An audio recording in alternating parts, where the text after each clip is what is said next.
The Wizards take on the Pistons, 7 o'clock Eastern tip-off in Detroit.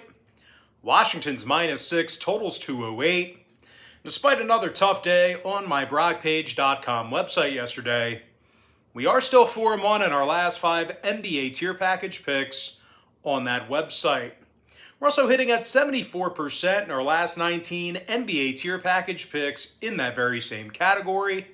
We currently have over 820 members who are signed up and active on that webpage. And if you want to see which one of these free YouTube picks on my channel that I'm actually betting on personally, there's only one way to do that, and that's to sign up for a membership on my website at brockpage.com. And as bad as the Wizards have been playing here recently, it's actually Detroit who lost their last 9 straight, and they have a real bad record at home. As a matter of fact, the Pistons are winning just 18% of their home games, and they're currently dead last in shooting the 3 ball on their home court. The Pistons are also dead last in offensive field goal percentage at home as well, and they currently find themselves averaging only 99 points a game at the Little Caesars Arena. Now, defensively, the Pistons are the worst team in the NBA in defending the 3 ball at home as well. They're taking on a Washington team who's doing a pretty nice job defensively despite their recent struggles. Washington is in the top 10 in road defensive field goal percentage, and they're allowing just 105 points a game when traveling. When it comes to the scoring in this one, Bradley Beal is averaging 22.5 points a game, 4 rebounds, 5 assists for the guard. Meanwhile, Montrezl Harrell is scoring over 15.5 points a night himself, along with 8 boards. The Wizards are in the top 10 in the NBA in offensive field goal percentage on the road. When it comes to the injury report, Bertans, Dinwiddie, and Bryant, they're all questionable for Washington. Meanwhile, for Detroit, Joseph and Diallo are questionable for them. When it comes to the total in this one, the Pistons are 6-5 to the under at home, 70% to the under in their last 10 meetings with Washington. Meanwhile, the Wizards are 9-5 to the under when traveling. I'm going to lean toward the Wizards -6, under 208. Next game, Knicks, Pacers, 7 o'clock Eastern start time. Indiana's -4.5, totals 210. But despite being favored at home, Indiana's lost 4 out of their last 5 ball games, 1-4 against the spread during that stretch.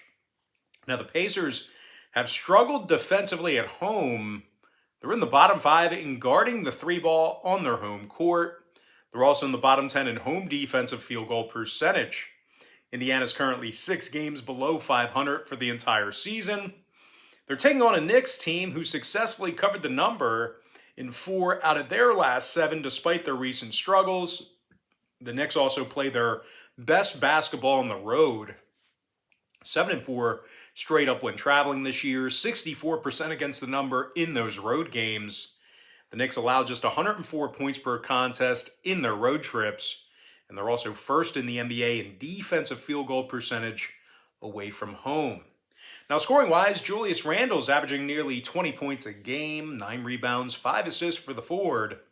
Meanwhile, RJ Barrett is scoring 14 points a night himself, along with 5 rebounds, couple assists. New York's in the top 3 in road offensive rebounding.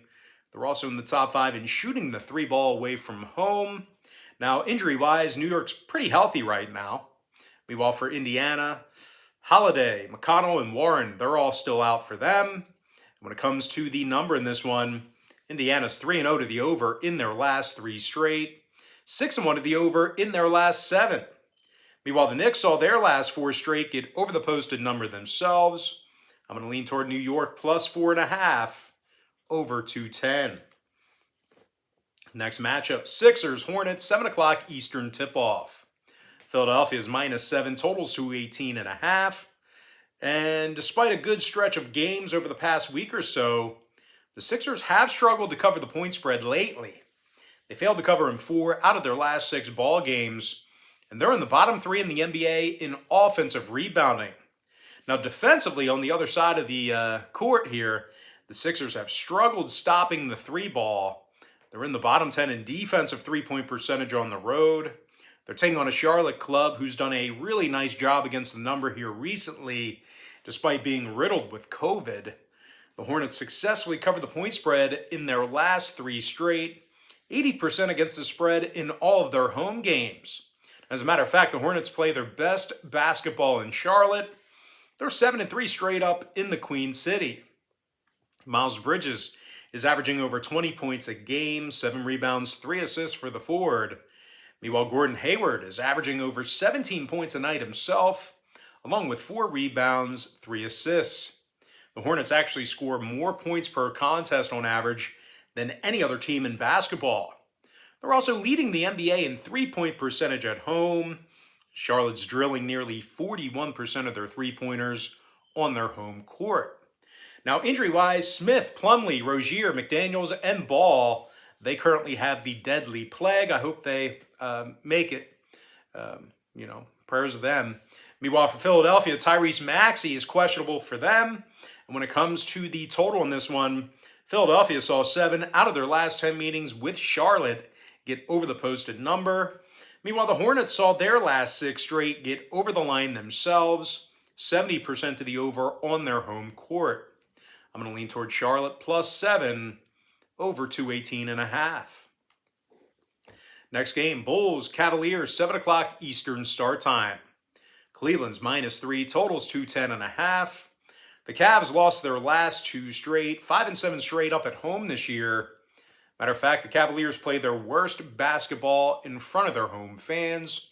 They're scoring only 102 points a game at the Rocket Mortgage Fieldhouse, and they're in the bottom 10 in shooting the 3-ball there. They're taking on a Chicago team who won their last 4 straight. They went 5-1 against the spread in their last 6. The Bulls have also been really good on the road this season, 9-4 straight up when traveling, 69% against the number in those road games. Zach LaVine scoring 25 points a game, 5 rebounds, 4 assists for Zach. Meanwhile, Nick Vucevic is scoring over 15 points a night himself, 10 rebounds, 3 assists for Vuce. The Bulls currently lead the NBA in offensive field goal percentage on the road. They're also drilling 85% of their foul shots when traveling. Now, injury-wise, DeRozan, White, and Green, they're all listed as out. Caruso is still out, and definitely with a hammy as well. Meanwhile, for Cleveland, Wade is questionable for them. And when it comes to the total in this one, Cleveland's 8-4 to the under at home, 15-10 to the under at any location. Meanwhile, the Bulls saw their last 2 straight fall under the number themselves, 14-11 to the under for the entire season. I'm going to lean toward Chicago plus 3, under 210.5. Next contest, it is going to be Thunder versus the Raptors, 7:30 Eastern tip-off. Toronto's -7, numbers 209.5. The Raptors won their last 2 straight, top 10 in the NBA in fewest points allowed per contest. The Raptors give up just 104 points a game at home, and they're in the top 10 in defensive rebounding. Despite the absence of OG Anunoby here tonight, they're still led by Freddie VanVleet, who's scoring nearly 20 points a game himself, along with 5 boards, 6 assists. Freddie's also drilling nearly 40% of his three-pointers. Meanwhile, Pascal Siakam's dropping over 19 points a game himself, 7 boards, 3 assists for Pascal. They're taking on an OKC team who lost 8 out of their last 9. And they score fewer points per contest than any other team in the NBA. The Thunder scoring just 95 points per contest when traveling, and they're drilling only 28% of their three-pointers in that very same category. Now, defensively, the Thunder is dead last in the NBA in defensive rebounding. And when it comes to the injury report, OKC, believe it or not, they're relatively healthy at the moment. Meanwhile, for Toronto, once again, Anunoby's out. Dragic is also still out indefinitely as well. Now, total-wise, Toronto's 4-0 to the under in their last 4 straight, 7-5 to the under at home. Meanwhile, OKC's 8-4 to the under when traveling this season. I'm going to lean toward Toronto -7, under 209.5. Next contest, Bucks, Heat, 7:30 East.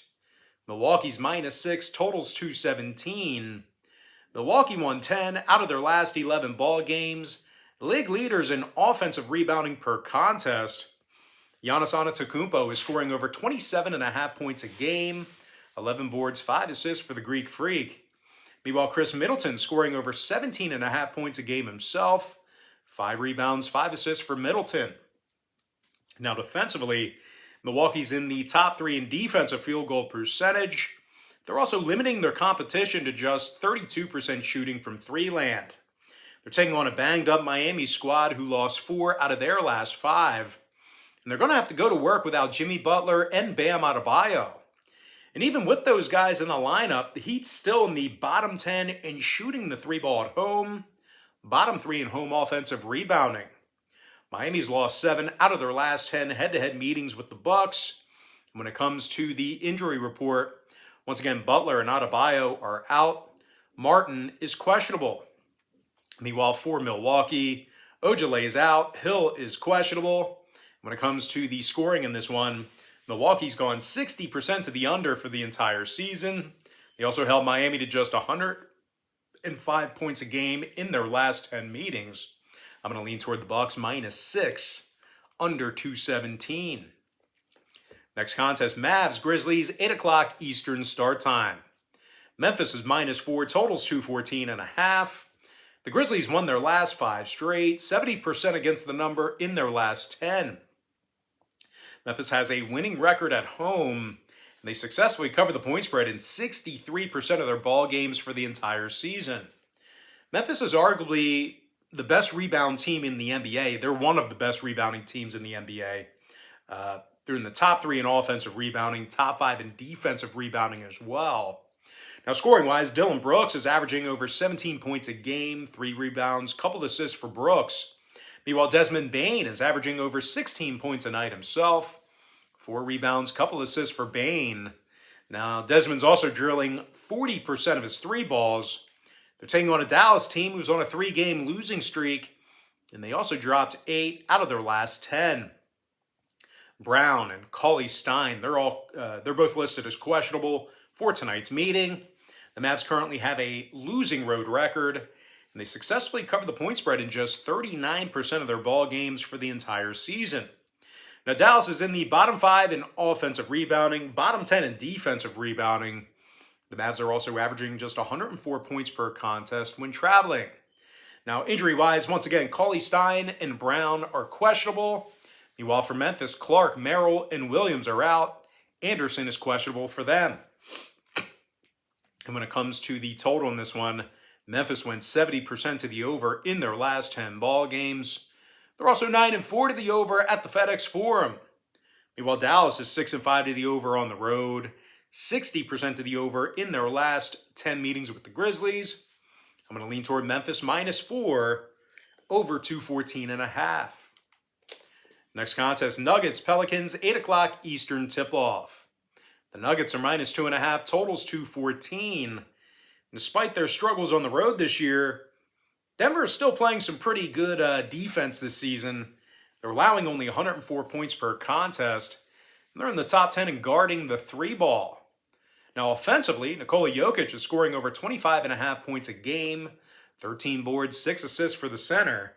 Meanwhile, Will Barton scoring 16 points a night himself, 5 rebounds, 4 assists for Will. The Nuggets are actually in the top 3 in the NBA in offensive field goal percentage on the road. They're taking on a Pelicans team who's winning just 27% of their home games. Now, New Orleans is currently 12 games below 500, and they're also in the bottom 3 in defensive field goal percentage. And speaking of defense, or lack thereof, the Pels are in the bottom 10 in points allowed per contest at home. Now, when it comes to the injury report, Hart is questionable for New Orleans. Meanwhile, for Denver, Rivers is out. Bowl and Highland have been upgraded to probable. Now, total-wise, Denver's gone 80% to the over in their last 10 outings, 7-5 to the over on the road.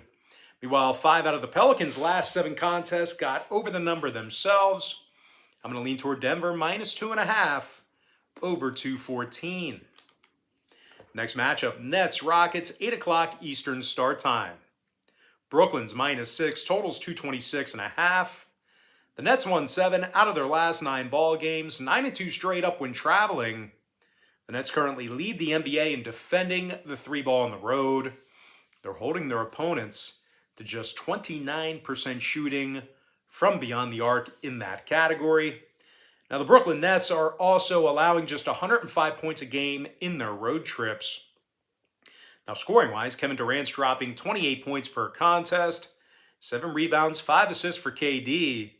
Meanwhile, James Harden scoring over 20.5 points a game himself, 7 boards, 9 assists for Harden. The Nets currently lead the NBA in shooting the 3-ball on the road. They're drilling nearly 41% of their three-pointers when traveling. Now, they're taking on a Houston team who's going to have to go to work without Porter and House.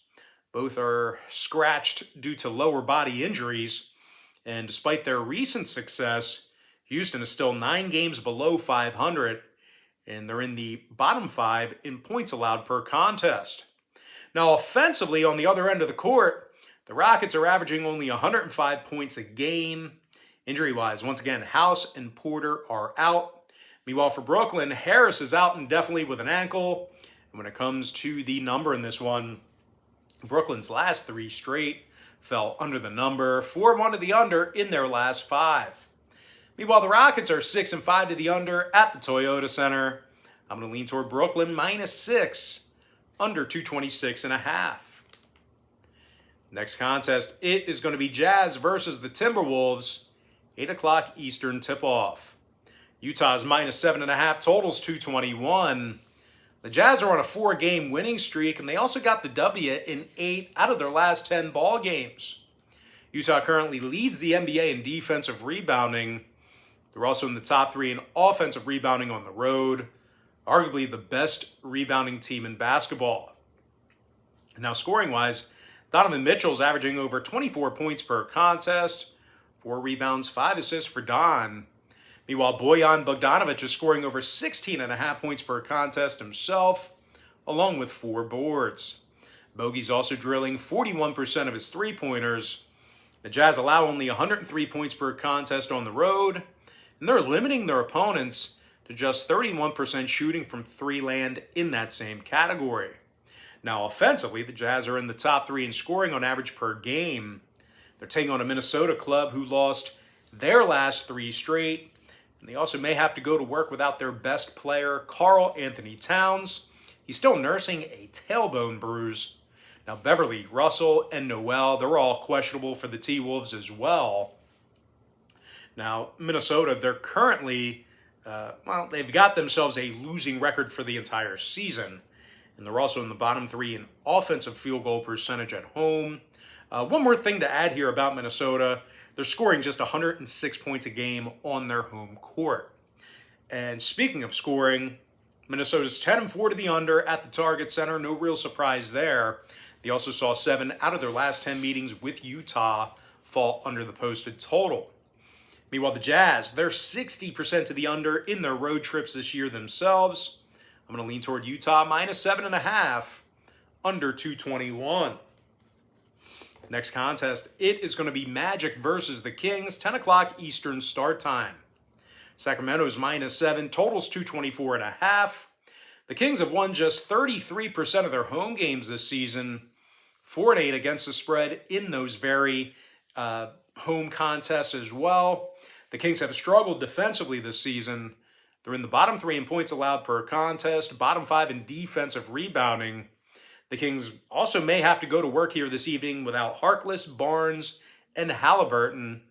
They're all questionable to go. Sacramento is taking on an Orlando team who went 3-1 against the spread in their last 4, despite how bad they've been here recently. As a matter of fact, one of those successful covers I just mentioned was an outright victory over Denver, where they held the Nuggets to just 103 points. And as bad as they are, the Magic still have a winning record against the point spread on the road this season.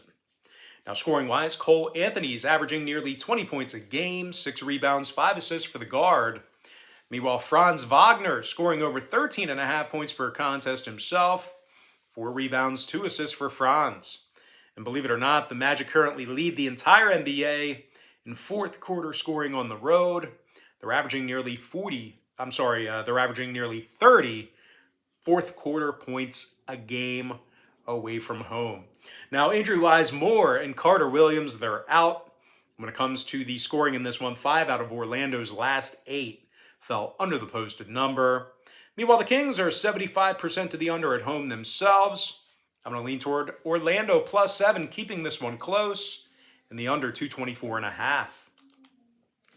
Next contest, Blazers, Warriors, 10 o'clock Eastern tip-off. Golden State's -14, totals 216.5. Golden State's currently 13-2 straight up at home this season, and they successfully cover the point spread in 80% of those ball games. The Warriors lead the NBA in fewest points allowed per contest. Golden State's also leading the NBA in defensive field goal percentage. Now, scoring-wise, Steph Curry's dropping over 27.5 points a game, 5 rebounds, 6.5 assists for Steph. Curry's also drilling 42% of his three-pointers. And speaking of three balls, Andrew Wiggins is making 42% of his three-pointers himself, 18 points a game and 4 boards for Wiggins. Golden State's in the top 3 in scoring, top 3 in shooting from beyond the arc. They're taking on a Portland squad who's going to work here tonight without Dame Lillard and CJ McCollum. And even when these guys are healthy, the Blazers are the worst road team in the NBA. 1-10 straight up when traveling, 1-10 against the spread in those road games. Portland currently ranks dead last in guarding the 3-ball away from home. They're giving up 117 points per contest when traveling. And they're letting their opponents make 40% of their three-pointers against them in that very same category. Portland's dead last in guarding the field goal on the road as well. When it comes to the injury report, once again, Lillard and McCollum are out for Portland. Meanwhile, Zeller, McLemore, Simons, and Little, they're listed as questionable for the Blazers as well. Meanwhile, for Golden State, Iguodala is questionable for them. When it comes to the total in this one, Golden State saw their last 2 straight get over the number. 117 points per game they averaged in their last 10 meetings with Portland. Meanwhile, the Blazers are 6-5 to the over when traveling, 60% to the over in their last 10 meetings with the Warriors. I'm going to lean toward Golden State -14 over 216.5. And with that, guys, now it's time for our next and final matchup for the show. It is going to be Celtics versus the Clippers, 10:30 Eastern start time. LA's -4, totals 211.5. The Clippers have been real bad against the point spread here recently. Just 3-7 against the spread in their last 10 ball games. 6-10 against the number in all of their home games this year as well. LA's done a fairly poor job of rebounding this season. The Clippers are in the bottom 10 in both offensive and defensive rebounding. They're taking on a Boston team who won 3 out of their last 5 themselves. And they also currently find themselves covering in 60% of their road games. The Celtics have played fairly well defensively when traveling. They're currently in the top 10 in defensive field goal percentage on the road. And they're holding their opponents to just 33% shooting from 3 land in that same category. Now, scoring-wise, Jason Tatum is averaging 25.5 points a game, 8 rebounds, 3 assists for the forward. Meanwhile, Dennis Schroeder scoring 17.5 points per contest himself, 3 rebounds, 4 assists for Schroeder. The Celtics are currently in the top 10 in offensive rebounding. And when it comes to the injury report, Parker, Brown, and Fernando are questionable for Boston. Meanwhile, for Los Angeles, Batum is questionable, Preston is out. Now, 3 out of LA's last 5 ball games got over the posted number. The Clippers also went 8-2 to the over in their last 10 meetings with Boston. Meanwhile, 2 out of the Celtics' last 3 ball games got over the line themselves. I'm going to lean toward the Celtics +4 over 211.5. And with that, guys, now it's time for our quick pick recap, powered to you by my website at brockpage.com, where we are 4-1 in our last 5 NBA tier package picks. I like Washington -6 under 208. I also like the New York Knicks +4.5 over 210. Give me Charlotte +7 over 218.5. Chicago Bulls +3 under 210 and a hook. Toronto -7 under 209.5. Milwaukee -6 under 217. Memphis Grizzlies -4 over 214.5. Denver Nuggets -2.5 over 214. Brooklyn -6 under 226.5. Utah -7.5 under 221. Orlando +7 under 224.5. Golden State Warriors minus 14 over 216 and a hook. And before I give you my next and final free pick for the video, one final reminder that we are hitting at 74% in our last 19 NBA tier package picks on BrockPage.com. I'm going to lean toward Boston plus 4 over 211.5. And with that, guys, now it's time for our shout out of the day. And that's going to go to Sean Gregory, who said yesterday, "Good stuff, bro." All right, guys, that's going to do it for me. Don't forget to check me out on BrockPage.com. If you guys do end up getting a membership here today on that website, just keep in mind, you're going to get billed the day you sign up and then the first of every month following that. So if you do end up getting a membership here today on BrockPage.com, just keep in mind, you're going to get access to those picks all the way through the end of December. I always tell folks in every single video, the earlier in the month you sign up, the better. We also have packages starting as low as $1.99. Certainly great value there. And with that, guys, most importantly, I got to thank you for joining me right here on YouTube. I really hope you enjoyed all this great free content, all this great free information. And with that said, guys, happy Wednesday to you. Happy hump day to you. And I look forward to seeing you later on today on my website at BrockPage.com.